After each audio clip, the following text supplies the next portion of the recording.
அனைவருக்கும் வணக்கம். பிஎஸ்இன் kitchen YouTube சேனலுக்கு உங்களை வரவேற்கிறேன்.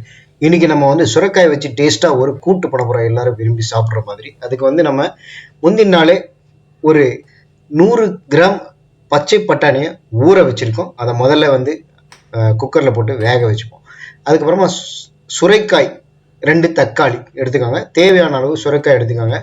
அதை தோல் சீவிட்டு தோல் நீக்கிட்டு அதில் இருக்கிற விதை எல்லாத்தையும் தனியாக எடுத்துருங்க. விதை எல்லாத்தையும் தனியாக எடுத்துட்டு பட்டாணி வெந்துட்டு இருக்கும் போதே அதில் நறுக்கி வச்சிருக்கிற தக்காளியை போட்டு கொஞ்ச நேரம் கொதிக்க விடுங்க. ஒரு 5 மினிட்ஸ் கழிச்சு நறுக்கி வச்சிருக்கக்கூடிய இந்த சுரைக்காயை இதை கியூப் சைஸில் நறுக்கிக்கோங்க. இந்த சுரைக்காயை நறுக்கி அதில் குக்கரில் போட்டுட்டு தேவையான அளவு உப்பு சேர்த்துக்கோங்க. நான் இதுக்கு 1.5 ஸ்பூன் அளவுக்கு நான் இதுக்கு உப்பு சேர்த்துக்கிறேன். இது கிட்டத்தட்ட பார்த்தீங்கன்னா ஒரு 3/4 கிலோ சுரைக்காயை நான் இதுக்கு யூஸ் பண்ணுறேன். இந்த கூட்டுக்கு 1 ஸ்பூன் அளவுக்கு மஞ்சள் தூளை ஆட் பண்ணிக்காங்க.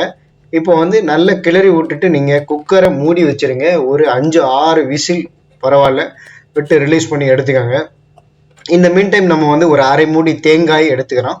அதில் ஒரு 3 பச்சை மிளகாய், உங்களுக்கு காரம் கொஞ்சம் தேவைப்பட்டதுன்னா கூட ஒரு பச்சை மிளகாய் ஆட் பண்ணிக்கலாம். 1 ஸ்பூன் அளவுக்கு சீரகமும் அதில் போட்டு மிக்சியில் போட்டு நல்ல குழைய நிறைய தண்ணி ஊற்றாமல் அரைச்சி ரெடியாக வச்சுக்காங்க. இப்போ நம்ம இந்த சுரைக்காய் வெந்திருக்கா இல்லையா பார்க்குறோம். குக்கரை திறந்து பார்க்குறோம். அதை பார்த்தீங்கன்னா சுரைக்காய் நல்லா வந்திருக்கு. இந்த பட்டாணி தக்காளி எல்லாமே சூப்பராக வெந்திருக்கு. நல்ல ஒரு கிளறி விட்டுட்டு இப்போ நாம் அரைச்சி வச்சிருக்கக்கூடிய அந்த தேங்காய் விழுதை இதில் நான் ஆட் பண்ணுறேன். இது மாதிரி அரைச்சிக்காங்க. இப்போ நீங்கள் வீடியோவில் பார்க்குறீங்க, அதே மாதிரி நல்லா அரைச்சி வச்சுக்காங்க. ரொம்ப குழைய தண்ணி ஊற்றிடக்கூடாது. அப்படி ஊற்றினீங்கன்னா கூட்டு மாதிரி இருக்காது. இப்போ அந்த தேங்காய் விழுது இதோட சேர்த்துட்டு நாம் ஒரு 5 to 10 மினிட்ஸ் இதை நல்லா கொதிக்க விடணும்.